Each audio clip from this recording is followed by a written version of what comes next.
पृथ्वी पर, अग्नि पर, जल पर, वायु पर और वनस्पति पर प्रज्ञा अपराध। कैसे महाराज जी? वनस्पति पर प्रज्ञा अपराध।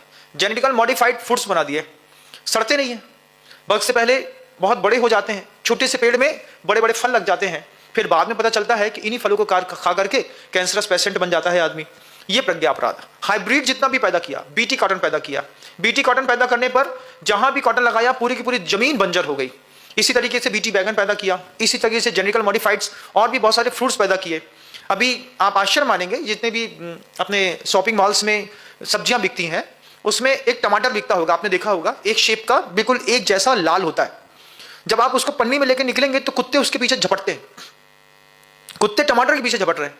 फिर जब अन्वेषण किया तो पाया गया कि इस टमाटर में सुअर के डीएनए को मिला करके इसको जेनेटिकल मॉडिफाइड करके इसको बनाया गया। तो सुअर के जीन्स को मिला करके, डीएनए को मिला करके उस टमाटर को डेवलप किया, जिसके कारण कुत्ते को उस चीज की गंध आती है और वो टमाटर के ऊपर झपटते हैं। ये आज से करीब 8 साल पुराना अन्वेषण है, आज तो बहुत लंबा समय गुजर गया। तो इस तरीके से जेनेटिकल मॉडिफाइड फूड्स को बनाना, वनस्पति का प्रयोग करना, इसी तरीके से पानी पे प्रयोग करना। जितना भी कानपुर में देखिएगा, पिक्चर सुनी थी आपने, राम तेली गंगा मैली हो गई, पापियों के पाप धोते धोते। वो गंगा कहाँ सबसे ज्यादा मैली हुई? तो कानपुर में।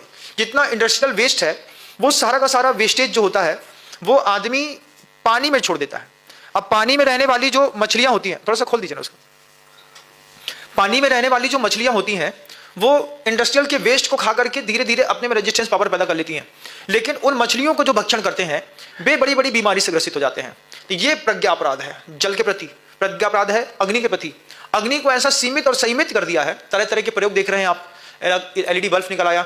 अब इससे दुनिया नहीं जानती, लेकिन आपको पता होगा कि इससे निकलने वाली ब्लू लाइट से सबसे ज्यादा आंख का कैंसर होता है।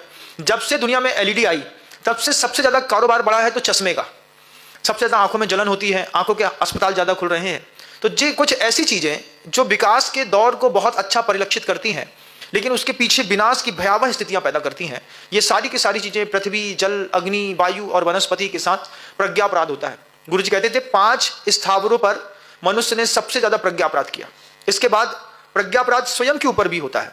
अपने ही अंतर मन में किसी विशेष उधेड़ बुन को बुनते बुनते बुनते और लंबे समय तक बुनते बुनते शरीर में विशेष प्रकार का रोग पैदा होकर के अपनी ही आयु को नष्ट कर देना, यह भी एक प्रकार का प्रज्ञा अपराध माना गया।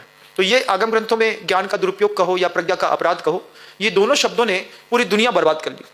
आज जिनकी चीजें हम जीते हैं, हवाएं हैं, आज दिल्ली में हवा देखिएगा, वो भी प्रज्ञा अपराध का ही तो कमाल है। सांस लेने की, आदमी के पास जहर ले रहा है, यमुना पूरी गंदी होकर के जब दिल्ली में बहती है। यही कोरोना के टाइम पीरियड में लोग बताते हैं कि दिल्ली की यमुना का पानी इतना साफ हो गया था कि नीचे का तल ऊपर से खड़े होकर के लोगों को दिखाई देने लगा था। फिर वही यमुना मैली हो गई।